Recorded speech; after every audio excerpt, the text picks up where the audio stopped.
بسم اللہ الرحمن الرحیم۔ السلام علیکم ورحمۃ اللہ وبرکاتہ۔ علامہ امام ابن الجوزی رحمۃ اللہ علیہ نے فرمایا کہ حدیث نبوی میں ارشاد ہے کہ بہت سی عجیب و غریب باتیں قوم بنی اسرائیل میں ہوئی ہیں، پس ان سے نقل کر کے بیان کیا کرو، کوئی حرج نہیں۔ اور آؤ میں تم سے دو بوڑھیوں کا قصہ بیان کروں۔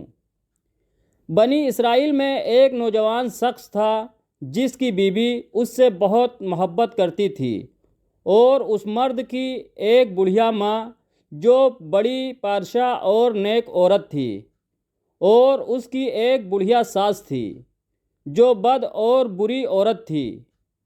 وہ اپنی بیٹی کو خاوند کی ماں کے متعلق بھڑکایا کرتی تھی، اور دونوں بوڑھیوں کی آنکھوں کی روشنی ختم ہو چکی تھی۔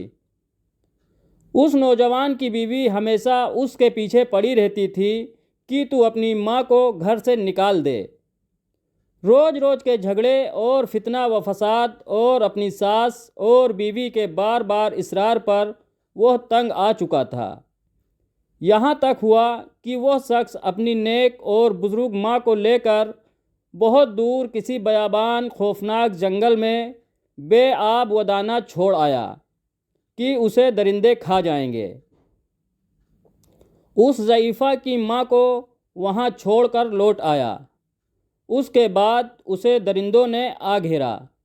اتنے میں ایک فرشتہ اس کے پاس آیا اور پوچھنے لگا کہ اے بی بی، یہ کیسی آوازیں ہیں جو تیرے چاروں طرف مجھے سنائی دیتی ہیں؟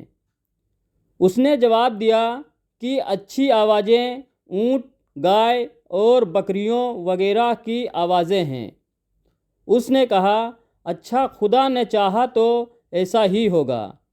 یہ کہہ کر فرشتہ چلا گیا۔ حق تعالیٰ کی حکمت کہ جب صبح ہوئی تو تمام میدان اونٹوں، گایوں اور بکریوں سے بھرا ہوا تھا۔ اس کے بیٹے نے کہا، آؤ چل کر دیکھوں کہ میری ماں کا کیا حال ہوا ہے۔ جسے رب رکھے اسے کون چکھے۔ چنانچہ وہ آیا، دیکھتا کیا ہے کہ سارا میدان اونٹ، گائے اور بکریوں سے بھرا ہوا ہے۔ اپنی ماں سے پوچھنے لگا، اے ماں، یہ کیا ہے؟ وہ بولی، بیٹا، تو نے اور تیری ساس اور بیوی نے مجھے ستایا تھا، اور تو نے ان کا کہا مانا تھا، اور تو نے اپنی طرف سے مجھے درندوں کے حوالے کر دیا تھا، لیکن میرے خالق و مالک نے میری حفاظت فرمائی، اور ہر سے پر اسی کا حکم چلتا ہے۔ یہ سب کچھ اسی کا کرشمہ ہے جو تو دیکھ رہا ہے۔ اب تجھے چاہیے کہ خدا پر ایمان و یقین لا اور اپنی ماں کا حق پہچان۔ اس کے بعد وہ اپنی ماں کو اٹھا کر لے گیا، اور جو کچھ خدا تعالیٰ نے اس پارسا عورت کو عطا کیا تھا، ہانک کر ماں اپنی ماں کے، اپنی بیوی اور ساس کے پاس پہنچا تو وہ سخت حیران و پریشان ہو گئیں کہ یہ کیا ماجرا ہے۔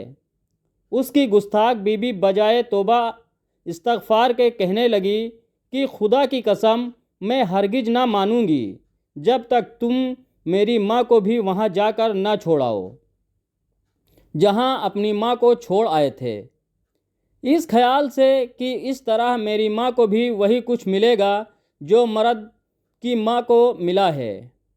کسی نے خوب کہا ہے، کام دوزخ کے لیے جنت کا ہے امیدوار، قصر جنت تو بنا ہے پارسا کے واسطے۔ چنانچہ وہ اس بوڑھی ساس کو بھی لے گیا اور وہیں چھوڑ آیا جہاں اپنی ماں کو چھوڑ آیا تھا۔ جب شام ہوئی تو جنگل کے درندوں نے اسے آ گھیرا، اور وہی فرشتہ جو اس کی ماں کے پاس آیا تھا پھر آیا اور کہنے لگا، اے بڑھیا مائی، یہ کیسی آوازیں ہیں جو تجھے چاروں طرف سنائی دے رہی ہیں؟ اس نے کہا، بہت بری اور خطرناک درندوں کی آوازیں ہیں، یہ مجھے کھانا چاہتے ہیں۔ فرشتہ نے کہا، بہت برا ہوا، اور ایسا ہی ہو جائے گا۔ جیسا کہ ایک مثل مشہور ہے کہ برائی کرنے والا خود برائی کا شکار ہوتا ہے، یا جو کسی کے لیے گڑھا کھودتا ہے وہ خود اس میں گرتا ہے۔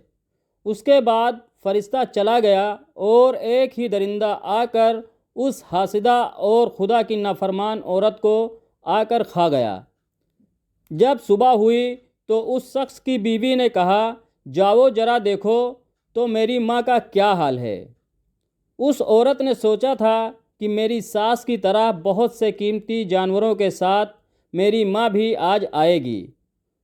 جب وہ جوان صبح وہاں گیا تو دیکھا کہ جو کچھ درندوں نے کھا کر چھوڑا تھا اس کے سوا کچھ بھی نہ تھا۔ اس نے اپنی بیوی کو اس کی ماں کو کچھ ہڈیاں لا کر دے دیں اور وہ نافرمان عورت غم کے مارے فوراً مر گئی۔ جزاکم اللہ خیر۔